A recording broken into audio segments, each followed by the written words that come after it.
Yeah. All right, Nitro. A horrible show. Starts out with 1 million recaps from the past week. What was with that? They did a full recap segment, then they did the show open, and then they did another almost exactly but different recap segment. You know, here's the thing. Here's the problem with this business, everybody. I bitch about things, and then when I'm given what I think I want, I realize I'm bitching about everything, and I don't even mean to.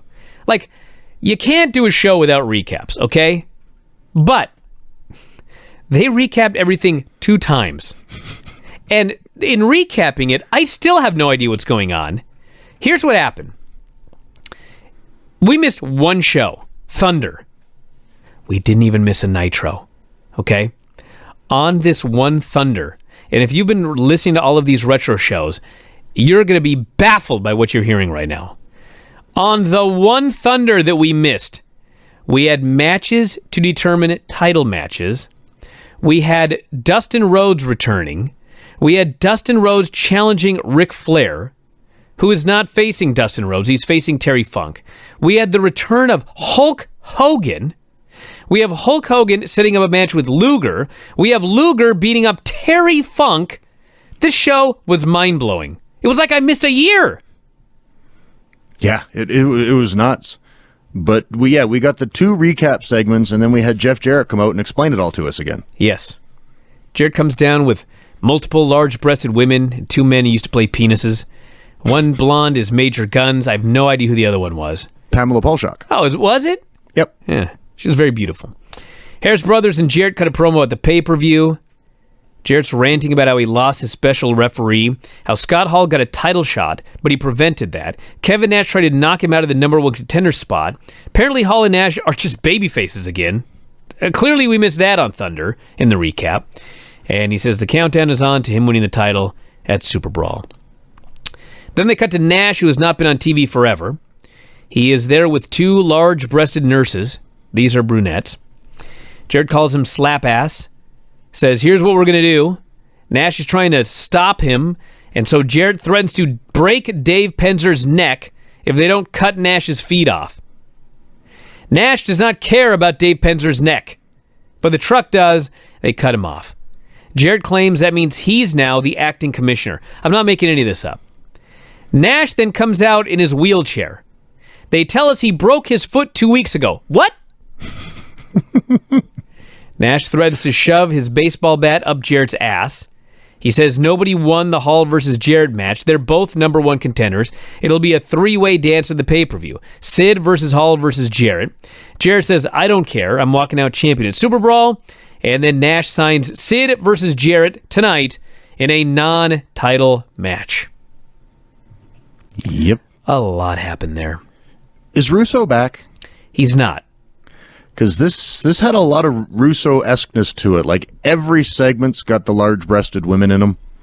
And there's a lot of walking backstage that doesn't need to. I think I counted once. I was DMing with Craig. And there's somewhere between 16 and 17 women eye candy just standing there to be pretty people in this show. They're desperately trying to get ratings. And they did mention on commentary that the new Nitro girls are back.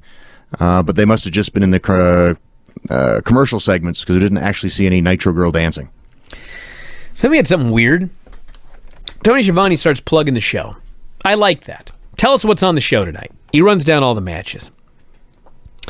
Then he says, tonight is Valentine's Day, and we'll have something very special for all the gentlemen out there.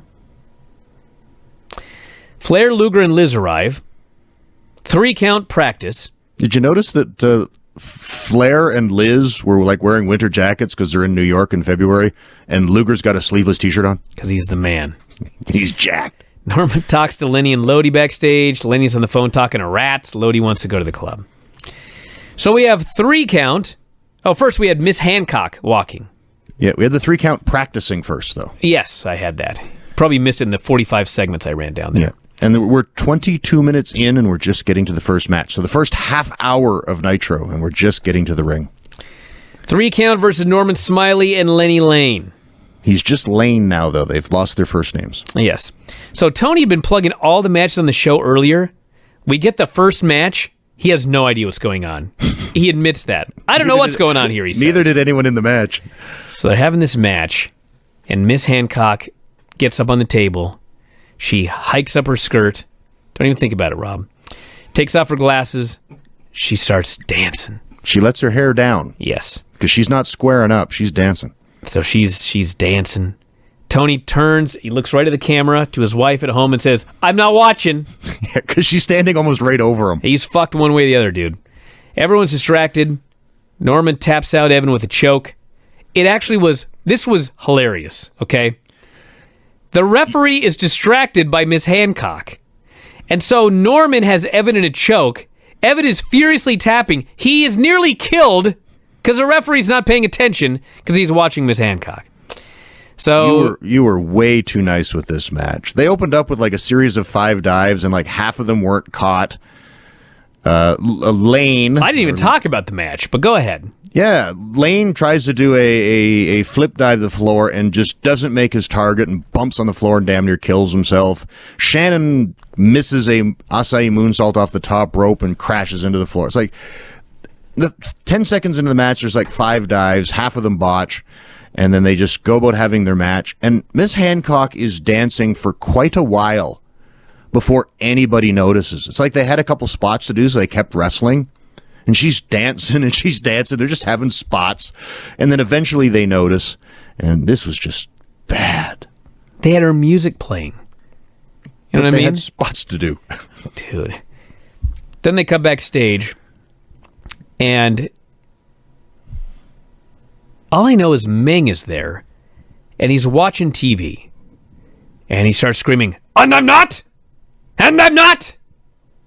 Apparently he's upset that they're calling Tank Abbott a legitimate tough guy. Ming is upset. I believe he's saying, and I'm not? Okay? Okay. Who the fuck was he talking to? It appeared to be the Barbarian who cut off all of his hair and bleached it blonde. Was I wrong? Who was that?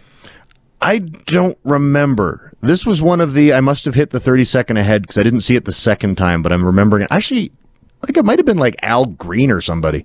Maybe it was. But anyway, this led to nothing. No. Didn't they already have a match and Tank won or something?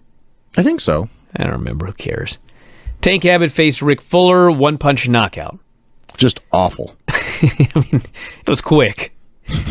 Still, it was no good. So they go to Tenay, and he's interviewing Tank Abbott. I thought this was awesome. He says, tell us about your memories of the UFC, Tank. Tank goes, I was the only true fighter. I'd fight anybody, anytime. My only goal was to put my opponents in the hospital. I don't care if I won or lost. When the fight was over, my opponent was in the hospital. I was at the bar. Which actually was true most of the time. It was most of his pro wrestling matches, too. Talks about how he can bench 625. He spent years boxing. Tenay asks him about Big Al. Tank says, yeah, Big Al used to watch my back. Now he has problems with me being in WCW. He wants to be in a skins match with me, he says. Tenay goes, what's a skins match? And Tank points to his leather jacket and he goes, it's my skin. I once said I'd give him the skin off my back. Now he's turned on me. We're going to take care of business at Super Brawl. Tenay goes, what's the skins match consist of? Fucking Tank Abbott goes, it's a jacket on a pole match. You sure Russo's not Are you back? kidding me? Now, I love the interview. And it was funny because, like, in 1999, the idea of Tank Abbott as champion was preposterous. Death of WCW material. 2019, he'd have been fine. You know what I mean? He wasn't a great worker, but, like, he was a fine promo. He was a tough guy. He'd go in there and punch out people in a minute. I mean, fuck, they had worse champions than him in the last decade. I can tell you that much. They had worse champions than him then.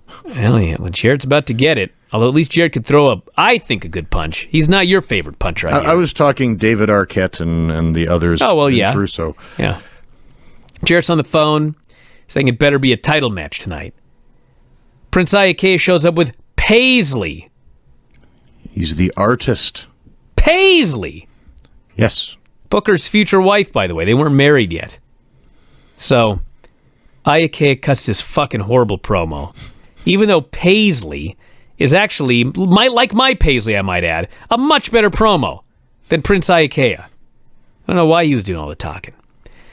So we have, I swear to God, Kidman and Vampiro versus Prince Iakea, the artist formerly known as Prince Iakea, and La Parka. Yeah. This is the kind of thing that I miss about WCW. They'd put anybody in the ring together. It didn't matter. No! Someone in the back looked at everyone in the locker room and thought, Kidman, you and Vamp are going to face the Prince and La Parka. Ha! Work it out, guys. So they have this match. Oh, just rotten. It was fucking horrible, but I loved it. And Paisley and Tori get into a brawl. For no reason. Yep. And then Iakea hits a diving DDT on Kidman and gets the pin. The Prince pinned Kidman. You're missing the angle. There's an angle? When the women were fighting for no reason, Kidman jumped down to break them up, and Vamp reached for a tag and he wasn't there. And then he fought for like 2 more seconds and then bumped them both, and then he went over and Kidman was on the apron now, so he tagged Kidman all pissed off, and Vamp walked out because he was mad that Kidman wasn't there for the tag when he wanted him. And it was because Vamp walked out that Kidman got pinned. This match was setting up a Kidman-Vamp match. Fucking A. All I know is, in the year 2000, I thought I must marry this Tori Wilson. And now here I am in 2019 watching her fight Paisley. It's the fucking weirdest thing. Terry Funk's getting taped up. Whoa. Okay, maybe I missed that too. Okay, I thought you skipped the wedding. No, are you kidding me? Nash is on the phone. He says, fine, if he wants to be a title match, it's a title match. Let them kill each other. Mama Luke's, they say, Disco, we want to go home. Want to go see Mom. We're in New York. Disco says, look, I arranged something for you. It's a wedding party with their family. Grandma. Vito's sister was getting married and Vito didn't know. It's news to him. Yeah, because Italians don't do big things at weddings. No. Well, he's, the idea is he probably hasn't talked to the family in a while. He's probably on the run. Know what I'm saying? He's gone underground. Anyway, it's a very thoughtful thing for Disco to do. To book his sister's wedding in the backstage of an arena? Hey, in a tent? Maybe she wanted that. So Mona faces... Okay, so first off, Mona's in a gown. Why is she wrestling in a fucking gown? She takes the gown off. Kind of. She's got like a cheerleader outfit afterwards. Sort of. She's facing Rhonda Monster Ripper Singh, spelled S-I-N-G. No H.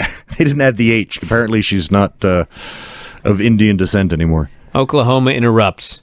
He says Medusa is a special guest referee. She's barely paying attention. Ron and Medusa get in an argument. Mona goes for the sunset flip. Oklahoma grabs the arms. Medusa kicks the hands. Singh hits Medusa in the middle of the spot. Sits on Mona after she got her hands kicked out.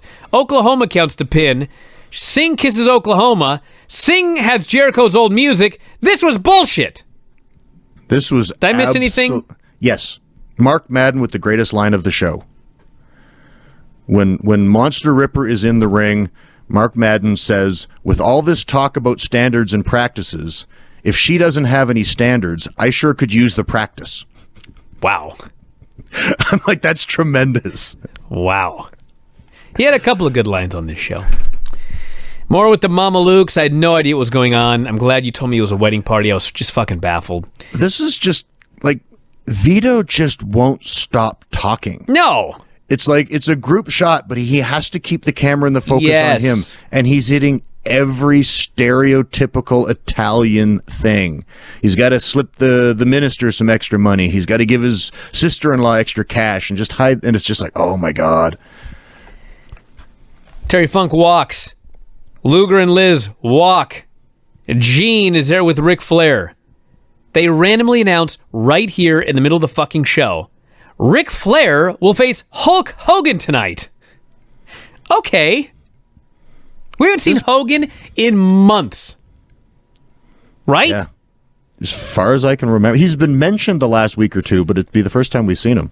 Guess you have to watch Thunder. We're like 57 minutes in, not counting commercials, and this may have been the first decent thing on the show. Luger versus Funk. So Luger's out there posing, and he wants Liz to rip off his pants, but Funk gets in the ring, he rips off Luger's pants and then punches him. I like that. He tried to wedgie him by ripping his sweats off. Funk is 54, he's still more mobile than Luger was, and Funk was not mobile. Finish has him going for a moonsault he was supposed to miss, but he hits it. Liz gives Luger a chair. That's a DQ. Her handing him a chair is a DQ. Luger starts hitting Funk in the head, unprotected chair shots. Keep in mind, Funk and Brett hitting each other with shit in the head led to Brett's permanent retirement from professional wrestling 1 month ago. And they're doing this. And the funny thing is, the rest of the match, they worked absurdly light and didn't touch each other. I know. I don't know what's going on. Arn then confiscates the chair. Gene alerts us. Breaking news. Jeff Jarrett versus Sid will be for the title tonight, but not the heavyweight title. Jarrett's United States title. So this is what happens on paper, everybody. They'll tell you what happened in real life. Gene is supposed to make this announcement, and as he makes the announcement, the reaction of Kevin Nash and Sid, we're supposed to see, like, it happens at that moment, right? You know what I'm saying? Yep. Okay. So in real time, as soon as Gene makes this announcement, both these people react to it, okay? But it's a television show, and they don't use a split screen, which they should have done. Instead, Gene makes the announcement. They cut backstage to Kevin Nash. Kevin Nash pauses. Then he reacts. He goes, ha ha ha! And the women put cream down his throat, whipped cream. Then they cut to Sid. Keep in mind, the announcement was made 15, 20 seconds ago. Sid's watching TV. And he watches TV for about 5 seconds, and then he goes, ha ha! He's so happy. Are they on a delay? This was so bad, I didn't realize that that's what they were supposed to be reacting to. Yes, they were reacting. I figure out what the hell they were doing. They were laughing about something that happened 15 seconds ago. Where was the split screen from the World War III pay-per-views? We needed it. Daphne caught the bouquet. I think that actually leads to something, so we'll see. Mark Madden. Oh, so they do the thing. She catches the bouquet. Like, all hell breaks loose. The cake ends up everywhere. Meanwhile, the Mamuk's music is just playing in a loop on the background. Something else happened. What else happened? I don't even remember. I don't know. In my notes, I just said more wedding shit. Okay, well, something happened. Something bad happened. So cake's everywhere. They go back to Mark Madden. Mark Madden says, I cannot imagine a cake got destroyed on a wrestling show. And Tony Schiavone Meltzer deadpan says, yes, you can. Stevie Ray and... Oh, God. Oh, my God. Stevie Ray and Big T versus Tony Mamuk... the Mamalukes, actually. Yes. Versus David Flair and Crowbar. With Disco on commentary. Our main man, Vito, wrestles with his fucking championship belt around his waist. This match is horrific. Oh, it's so bad. Daphne is incessantly screaming outside, making it even worse. David hits Stevie with a crowbar, and Vito gets the pin. Disco on commentary is shocked that his men have retained the titles. They won, he said. He gets in the ring, and Disco Inferno is still with us, everybody. I don't know how. Because Big T damn near killed fucking dudes. Stevie Ray. Guys, have you ever seen Stevie Ray? I'm sure he's a really nice guy. Actually, he's a funny son of a bitch. He's a great. funny son of a bitch. A bad wrestler. So they've decided, you know what we're going to give him for a finish? A fucking elevated pedigree. Didn't he legit end Rick Martel's career Yes, with this? he killed Rick Martel with this move. He's still doing it. So he lifts Disco Inferno up for an inverted pedigree. Inverted is not even the right word. It's like an angel wings. Okay? As he's going to do it, Big T grabs Disco's legs and fucking pedigrees him onto his head. I was sure he was dead. And if you people don't remember, Big T is like super fat Ahmed Johnson who wasn't all that safe when he was in shape. No, he was horrible. He hurt everybody. He never apologized. I actually went on Twitter to make sure that Disco was still alive. I can confirm that he is. Then they grabbed one of the Mamalukes. I presume it had to be Johnny the Bull, because no way Big Vito was going anywhere near this fucking one. No, they did both of them. Did they? All I know is Big T goes to give the Pearl River plunge to one of them and fucking falls on him. He landed underneath them. Half. Oh. One he fell on, one he went underneath. Yeah, because he did the one guy where he looked like he lost his balance, collapsed, and landed underneath him a little bit. And then when he hooked the other dude, Stevie Ray decided he would try to help so the other guy didn't die as badly. I'm not trying to make a joke here, okay, everybody? I'm just telling you the truth, all right? You guys know how Draws got paralyzed? D'Lo went for a running sit-out power bomb, and he slipped on the canvas, and they both fell down, and that was the end of Draws, okay? This fucking thing that Big T was doing to people, like, they're lucky. Like, that stuffed inverted pedigree, that it did not look like Disco knew that stuffed part was coming. And then the Pearl River plunge, which is a sit-out power bomb, which he fucked up on and fell forward and landed on the guy as they were landing. Like, why was this guy allowed in the ring? Yeah, I don't know. It was bad. That was brutal. Canyon's with two girls. Gotta have more girls. And what was the title belt he had? Did he have a replica belt? It looked like a hybrid between the old AWA belt and the big gold belt. I'm like, what the hell Canyon doesn't have a title? That's a good question. I don't have the answer to it. I want to know how much all these women were paid for tonight. Probably more than you made when you were there. Actually, I got paid well in WCW. Dude, they had 50 women on the show. I got paid well in WCW. Dustin Rhodes gets buried. And the Mamalukes are... Oh, yes. Fuck. So the Mamalukes got killed, and they stretchered him off. Okay? And Vito's got to no-sell it. They get backstage, and Vito just hops off the stretcher and says, we got to take care of business. Like, Disco and Johnny, even Johnny the Bull, who's greener than grass, even he's selling. Not Vito. He's 100%. Did we need 10 Italian segments on this show? No, we did not. Bam Bam Bigalow versus The Wall in a hardcore match. I believe it was our show last week where I said, why is The Wall getting a push? And I don't know who it was, but somebody said, Hogan's coming back. They must be building up an opponent for Hulk Hogan. I thought, goddamn. I do remember when The Wall was on top of that building 3 miles away, and Hogan said, it's The Wall, brother! So I thought maybe they're right. Well, Wall comes out here, handicap match, they go 2 minutes, Bam Bam Bigelow beats him clean. Yep. Why were they pushing The Wall and then they just beat him? Then Brian Knobbs runs down. He has a cast on his broken arm. He beats the shit out of Bam Bam Bigelow. And then The Wall chokeslams Bigelow to get his heat back. Wretched. Awful. Gene with the Mamalukes. Gotta have more Italians. I will say this was the best segment on the show. For the Mamalukes, at least. Because Big Vito cut a promo. And it was actually a pretty damn good promo. He's angry. He's upset with all those Fazanukes out there. That's a new one. Fazanukes. And he says, and I quote, you guys are dead. He wants an Italian stretcher match.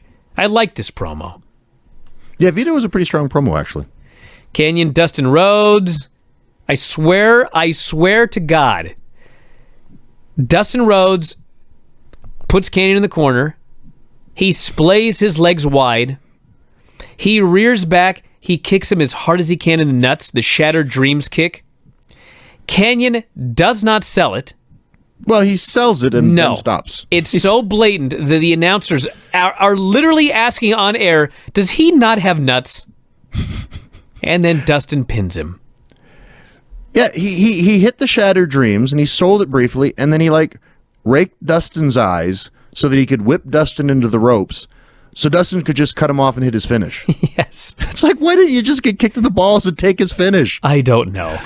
So you didn't mention that the girls that were with him backstage were now in heart-shaped bikinis. Oh, they were, yes. Thank you. Hulk Hogan promo. He's randomly back in the red and yellow. Booker T promo. So, if you remember, they have been overdubbing his music for weeks. Because I guess he had a Leave It to Beaver song. And he acknowledges here he has Leave It to Beaver music. So then he comes out to face the Kiss Demon, and they play the Leave It to Beaver music. So I don't know why they edited it out off all the other shows. Booker beats the Kiss Demon in a squash. Yeah, it was nothing. But no. This is the absurdity of WCW. It's like, this is a large company that does entrance music for all their talent. Clarence Mason owns Booker's music. They can't get him new music, so they give him Leave It to Beaver. Like, yes. WCW as a company can't come up with any other music for Booker. No. They can't give him Jericho's theme because they give it to the Monster Ripper. Oh. Hogan, and then we get Flair Hogan. Hogan and Flair. So they're in New York. Hogan is super over. Flair is super over. Hogan's a huge babyface. Flair's a huge heel. They were both in wrestling heaven. The perfect opponents. This is probably every match you see of these two. Yes. But it's always great. When they both pass on, they will do this match into eternity. They did every match they've ever had. Flair gives him a low blow right in front of the ref, who does nothing because fucking Nick Patrick, and he sucks. He looks right at him as they do it. Flair works over the knee. Hogan makes a comeback. Flair gets the gimmick, KOs him. Hart runs down. Flair punches him. Goes for the cover. Hogan kicks out, hulks up. Runs wild. Leg drop of doom. Luger hits the ring for the DQ. They double team Hogan. He makes his own comeback. Goes after Liz. She's pulled to safety. This was not a great match, but you know what? It was a professional wrestling match, and it was a lot of fun. I liked it. Yeah, I enjoyed it. I don't think these two could have a bad match in this scenario. It was fun. No. If you remember, in 2010, they had a match where Hogan blew out his hip running the ropes 2 minutes in, and he was 55, and Flair was 58 or whatever their ages were at the time, and they still had a decent match. Yep. And then Hogan's posing and celebrating, and Luger comes back and hits him right in the head with the bat. Yep. Because we've got to just run in and jump them and let the babyface man come back and then run in and jump them again. So they stomped on the chair, and that was that. If you watch on Apple TV, by the way, the show ended here. There's a weird glitch. Yeah, it was weird. On my iPad, when you get to the last 2 seconds of the show, a thing comes up on the bottom that says the next episode you can hit to play it, or you can close it off. It came up here. Yes. And I closed it off, but then the show kept going. So that happened to me 5 times. I could not figure out how to watch the end of this show. I finally figured out how. You shouldn't have tried. Okay? So listen, if this happens to you, there have been about 3 Nitros this happened. If you're watching on Apple TV, and in the middle or near the end of the show, the screen comes up that says the next episode is going to start in 10 seconds, you have to scroll right to highlight that, then scroll back left to the show and click it, and the show will keep going. Otherwise, it just goes to the next show. It's very strange. Jeff Jarrett versus Sid. So there's good news and bad news. The good news is I would wrestle Sid anytime. Bad news is the match would suck. He's doing these punches in the corner. You know, when he could have punched an egg. They don't even look like a punch. He clubbers. You know, at the beginning of the show, I mentioned, was there ever a bigger discrepancy on a good show to a bad show with Raw and Nitro? Has there ever been a match where the discrepancy in the quality of punch of the two people in a match has ever been greater? Jarrett is throwing these unbelievable punches. Sid is throwing these unbelievable punches, both unbelievable in totally different ways. They're not even touching each other. Now listen, before anyone gets on me about being a hypocrite, listen. If you have a match with me, don't touch me. Do you understand? And I won't touch you. But we need to make an agreement that we will try to make it look like we're touching each other. Yes. You understand what I'm saying? Part. That's the hard part, okay? There's 3 ways to work. You can beat the shit out of each other. That sucks. You can not touch each other, but make it look good. That's perfect. Or you could not touch each other, and it looks like you're not touching each other. That's what these guys did. They had the lightest match. Like, if Kevin Dunn would have got a hold of this match, it would have been just incessant camera switching the entire time. Like, every split second, they'd be switching the cameras. So, finally, Yes, there is a ref bump. One of the worst ref bumps. Here's what happens. Sid goes for a power bomb, and the ref falls down. I don't even think he lifted him up. The ref was standing so close beside Sid when he went for the power bomb that he got touched as he went to pick the guy up. So the ref's down. Apparently the ref didn't know what a power bomb was and didn't know he should get out of the way. Jeff hits Sid with the lightest belt shot in history. Ref goes to count. Sid kicks out. Jeff beats up the ref. Sid puts Jeff Jarrett in the crossface. He's now a technical wizard. The Harrises hit the ring.